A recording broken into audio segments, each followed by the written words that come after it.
Welcome to the Silver and Black Show. In this week's overview, brought to you by Hawaiian Airlines, Jim and I get you ready for a matchup against the Detroit Lions. I sit down with the Raiders' newest receiver, Zay Jones, and head coach John Gruden joins Chris Townsend in the film room to break down one of the best offensive lines in the league. All that and more on the Silver and Black Show, starting right now. This is a team we don't know very well. I think they're well coached. I think they've gotten a lot better. Scheme-wise, they're doing a really good job of getting the ball out. Great job in protection. These guys do a phenomenal job in protection right now and give the quarterback time. And he's also making a lot of checks and audibles at the line of scrimmage. And I think there's some guys out there that are making some big plays for him too. Waller's a huge catch radius guy. He goes up and makes a lot of plays for him. Williams is another guy that, when he's kind of singled up on the backside, makes a lot of plays for him. We know Zay Jones is going to be part of this and probably a bigger part going forward this week and what he can do. But really, Hunter Renfrow, who's another guy that's been playing in the slot position, very fast, another young player, but quick, has been really explosive and dynamic. And those kind of, having that sort of skill players out on the field makes it really difficult. So they just have utilized every single weapon they have in those situations to attack the coverage that they're seeing and have been really, really efficient. So it's very impressive. The Raiders return home for the first time since week 2 of this NFL season. Welcome to the Silver and Black Show. I'm your host, Nicole Zaloumis, alongside our 2-time Super Bowl champion, Jim Plunkett. Jim, with the Raiders coming home for week 9 against the Detroit Lions, the fans are eager to see their team. Oh, not only the fans are eager, but, the Raiders are happy to be back home. It was a long, long road trip, even though London was considered, quote unquote, a home game. It was a long way away. So I'm sure they'll be more comfortable sleeping in their own beds, getting ready for a game in Oakland and ready to go this Sunday. Well, when you come off of a bitter loss like they are in Houston, you're now facing the Detroit Lions, and the task isn't getting any easier, especially when you're facing Matthew Stafford, who's MVP-like this season. He's having a great year, 16 touchdown passes, only 4 interceptions. He's the team leader on that offense. He gets a lot done. He gets out of the pocket, gives you a lot of trouble, a lot like Aaron Rodgers in many ways. Once again, the Raiders defense are going to have their hands full with a mobile quarterback, but hopefully they can make some adjustments and get after him. Let's look at specifics when it comes to this offense. With their running back on injured reserve, there's obviously going to be more pressure when it comes to their aerial attack. What do you expect to see out of that? Yeah, and I think that's the strength of their game anyway with Matthew Stafford. That passing game of his is really dynamic. 16 touchdown passes, only 4 interceptions. He's really the key to that offense. Unfortunately, their starting running back went down, so they're going to have to rely more on him. They've got some great receivers back there, and Kenny Golladay leading with 31 catches. Marvin Jones has 34, and Danny Amendola is like their go-to guy in crucial situations. He's got tremendous hands, been in the league a long time, and he makes things happen, especially on third down. It's going to be a huge test for our secondary, obviously a young secondary that's looking to make a name for themselves. Yeah, they certainly are. They've been burned quite a bit. Aaron Rodgers, last week Deshaun Watson. They're struggling back there, and, they're going to make some changes and see if they can, play a little bit better pass defense. What about our linebackers? Because I know we made some changes, bringing back Brandon Marshall. Right, he's a guy with a lot of experience, played for Denver. Now he's back with the Raiders, and he's going to have to make a lot of tutorials between now and the game, and which he will. And he's somewhat familiar with our system, but he's a very good player, and hopefully there'll be a spot for him. How much he's going to play remains to be seen. Let's focus on our offense now. Despite the loss, Derek Carr continues to make strides. He did. He had a great game, I thought, last week against Houston. Just came up a little bit short. Unfortunately, Josh Jacobs had a tremendous game, and that's the kind of offense we have to have. We have to have that running game for this particular offense. And it'll make Derek Carr a better quarterback as well. Well, when you look at this road trip, the wins and the losses, what are the differences that you see from our run game in those wins and losses? Well, obviously, when we have a better run game, we have a better chance of winning the football game. That means we have more time of possession on our side. We keep the ball away from their offense, which has a potential of scoring quickly. And those are 2 things that really, really help an offense and a quarterback come up on top. Well, it's nice to see our quarterback spreading the ball around. We see Zay Jones. He acclimated quite quickly. Hunter Renfrow has his first touchdown of the season. Darren Waller is obviously a threat to be reckoned with. Yeah, I think that, those are all positive things, but we got to find a way to come up with a big play in a crucial situation. And unfortunately, we haven't been able to do that quite as often as we should. But Derek Carr, he's a very accurate thrower. Give him time, he's going to get the ball to the right guy. And as you mentioned, our receivers are really maturing. All right, Jim, we have to take a break here. But coming up, Coach John Gruden joins Chris Townsend to break down some film. Coach, we got some really good news on your running back. Your rookie running back, Josh Jacobs. How about that? Offensive Player of the Month. First time that's ever happened for the Raiders. Wow. That's a great honor, and it's well-deserved, Tony. When you watch this kid play, he's getting better and better and better, not just as a runner, but as a receiver and a pass protector. And he's also proven he can be the go-to guy in first down, second down, or third down. This is a toss crack that we ran against the Bears. It's a great job by Jacobs getting the ball in his outside arm and cutting it back for a huge first down. He hasn't fumbled yet, knock on wood. Yeah. He's taking good care of the football. He's been able to run inside and out. And there's really not a lot of runs you can't call. This is a toss back to the weak side. Great job by the fullback, Ingold, cutting down the edge. And it's just good vision. Presses it. He sets his blocks up. He's got a real good patience about him, and he's really a good finisher near the goal line. You said vision. You got to be able to see it. There's a lot of guys who are fast, or a lot of guys who are tough, but they don't always see it.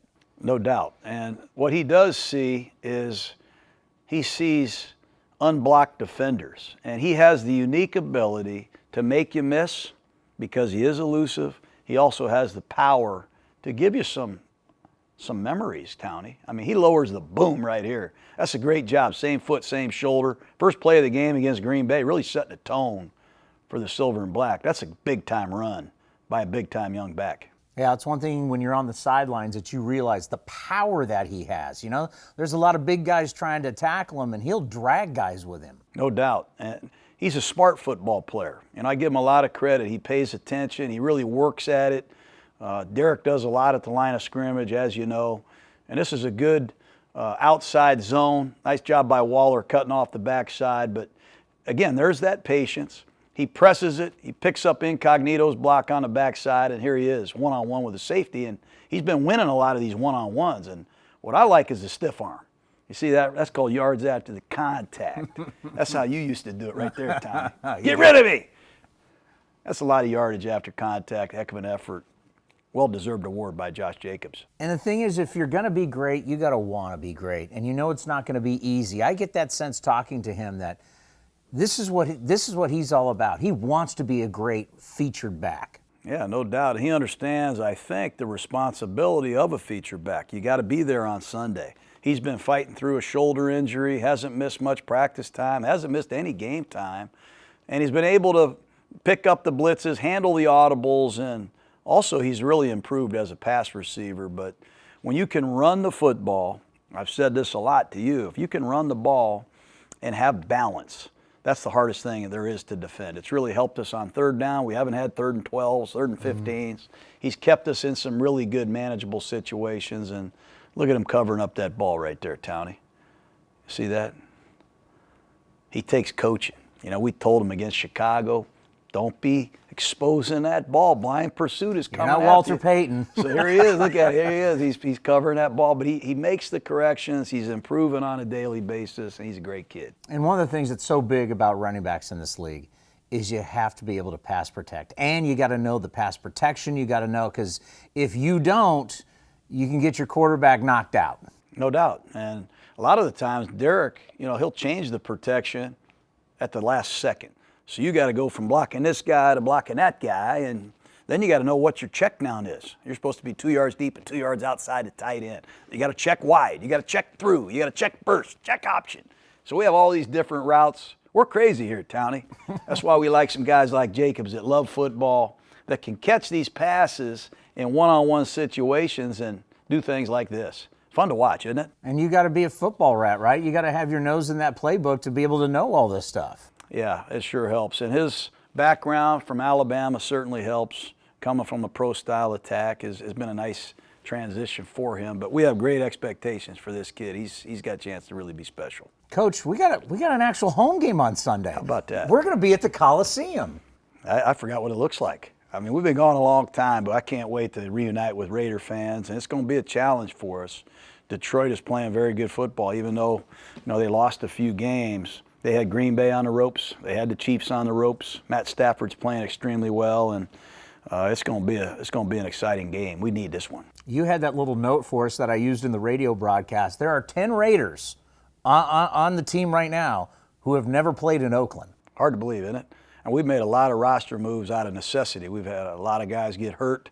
So you're right. We're going to show up to play the Lions on Sunday, and 10 of these guys are going to be looking at our locker room like, where do I go? They don't even know where the stadium is, probably. So it'll be interesting, but we do have 3 straight home games, 2 within a week, and it starts with the Lions, and it's going to be a great challenge. So you survived the long road trip. Is this the point now? This is where you make your run here in 2019? We just got to concentrate on getting better every day. Today we got to have a great practice. You know, we're going to worry about the outcome of the game when the game comes, but we had a lot of young players, particularly at key positions, that got to continue to get better and better and better as we continue to build this football team. We'd like to continue to win. So, yeah, we want to make some hay if we can, and it starts Sunday. Yeah, let's get a win here in the Coliseum. Well, good to be home, and let's go get a victory against the Lions. Hey, happy Halloween, Tony. You too, Coach. All right. Learning an offense is never easy. Learning it halfway through the season is even harder. That was the challenge presented to third-year receiver Zay Jones. I sat down with the former Bill earlier this week to find out how he's adapting to the silver and black. All right, Zay Jones, welcome to the Silver and Black Show. What's up? Thank I feel you. like this is football royalty because you have such a lineage of history of football players in your family. Yeah, I do. This is awesome. I want to go back to 2017 because our general manager, Mike Mayock, he ranked you the 4th best wide receiver in that draft. You were the 4th receiver taken, but now you're working with a general manager that held you to such a high level. How does that feel? It's awesome. It's an honor coming from him, especially all the football knowledge he has. It was just funny how everything came full circle, being under his management and being under an amazing coaching staff. So I'm happy to be here. Let's go back to last week because you burst on the scene. Yeah. What was it like as a member of the Silver and Black? It was fun just to get back out there, playing again with the guys. You know, there were some nerves, but just to be out there and playing again, getting my first catch as a Raider was amazing, and it wasn't the outcome we wanted, but fun to be back out there on the football field. So let's focus on your childhood a little bit here. You grow up in Texas. Last week you're playing in Texas, so that was probably a pretty cool experience. But what was it like in your household? Football was huge. It was everything. I mean, growing up, it was ultra competitive as far as, you know, not only in football, but basketball, the video game, whatever you did with my siblings. I have 2 brothers and 3 sisters. So. And where do you rank? I'm the second eldest. Okay. You know, but always competitive. I had the opportunity to play Pop Warner football with my older brother, Caleb. My dad coached that team in 2003. It was a fun time. And I then bet. Growing up, high school football in Texas is huge. It's a big thing. Everybody loves it. There's a bunch of rankings and things like that. My brother was a 5-star recruit. I was the runt. I didn't get many offers or anything like that. But Were you always a receiver? I wasn't always a receiver. So I started out as a running back. Running back was my dream. I thought I was going to play running back in the NFL. That was always like the goal for me. And I made the transition later in high school, my junior year, I believe, sophomore year, into a receiver. And I love the position. I fell in love with the game at that position, and it worked out for me. It's kind of how it happened. Nice, I like that. I like that. Looking at this offense as a whole, working with Derek Carr, what has the experience been like so far? Yeah, it's been a whirlwind of things. A lot of things going on, but it's been fun at the same time. Like I said, just getting back in the groove of playing football again and being on that field. But it's different sitting in the classroom, in meetings room, hearing the plays, and then getting out on the field and actually going through them. So it has been a complex offense. It's been a challenge for me, but I love that challenge. You know, it's part of who I am and my competitive nature to take on a task and just enjoy it and go full speed into it. You joined the team when they were on this epic road trip, and now you get to come back here to Oakland and get a taste of what it's like to play a game in front of the Silver and Black fans. What are you anticipating?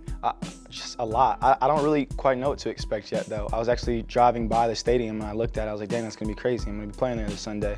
But like you said, we've been on the road, traveling. It's been bye weeks and things like that. So to finally be in a place where the crowd's cheering us on rather than booing at us is going to be awesome. I've heard that the Silver and Black is legendary as far as the fan base and things like that. So it's exciting to look forward to that, have that momentum, and get this win for us. It's going to be great. Did you get some new followers on Twitter and Instagram? Yeah, and I did. The Raiders gear? I got a lot of support, a lot of people saying how excited they were, not only for myself, but for this team moving forward, like more weapons that we're building on offense and things like that. People have been Just really outgoing, really nice about everything. Actually, coming into the airport, I met some Raiders fans, and they're excited to have me. So it seems like a very welcoming fan base here. I do use social media as a fun way to reach out to fan bases. I know in the time that I spent in Buffalo, I use it as an opportunity and tool to work out with high school kids in the local area in the off season. So reaching out, community service, whatever it is, it's a really cool avenue to reach people. So that's important to you, giving back to the youth? Yeah, 100%. I think growing up in a household with younger siblings, you realize how much it is to be a mentor to those coming behind you and leaving things better than you found it. So I have an amazing platform to be here in the NFL, so I want to use that to give back the best way I can. And that's not lip service, like I really do. Well, of course, someone that had the luxury of a father and family members that played in the league, most people don't have that. So for you to be able to step in as that mentor is pretty cool. Yeah, it's funny you say that because growing up, I didn't really understand. My siblings didn't understand the concept of that not everybody's dad didn't play in the NFL. So we would automatically assume, we'd be like, so what team does your dad play for? Yeah. You know what I'm saying? But we Were didn't you really hanging out in the locker rooms all the time? Well, yeah, we're around the facilities. I remember when he played for the Dolphins and Redskins, those are times that we were a little bit older to understand what's going on. And just spending time with really legendary players at that time. Like who? Champ Bailey, Okay. Jason Taylor. Yeah. You know, when I was younger, getting able to see like Emmitt Smith, Troy Aikman, all those guys later.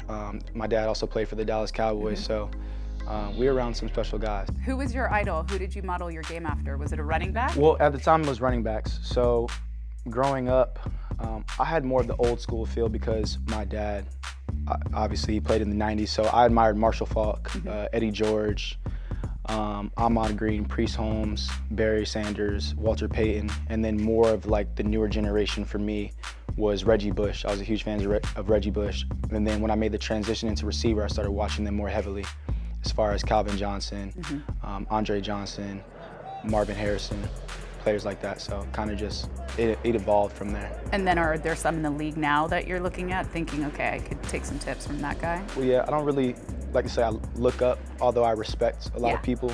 I think as competitors in the room, everyone wants to be the best guy, but there are players, even in my own room, that I admire and respect, starting with maybe even Hunter or Ty, whoever it is. Like, I really love those guys' games and what they do, and I try to steal a little bit from everybody.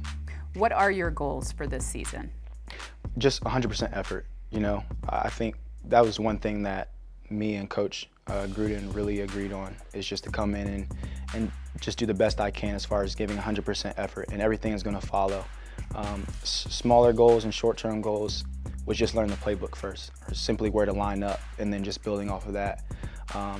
Someone was asking me, what do you think you bring to the team? And I was like, effort and a great playmaking ability. And so when you're giving effort and you know what you're doing, you're put in the right position to make those plays, those things will come.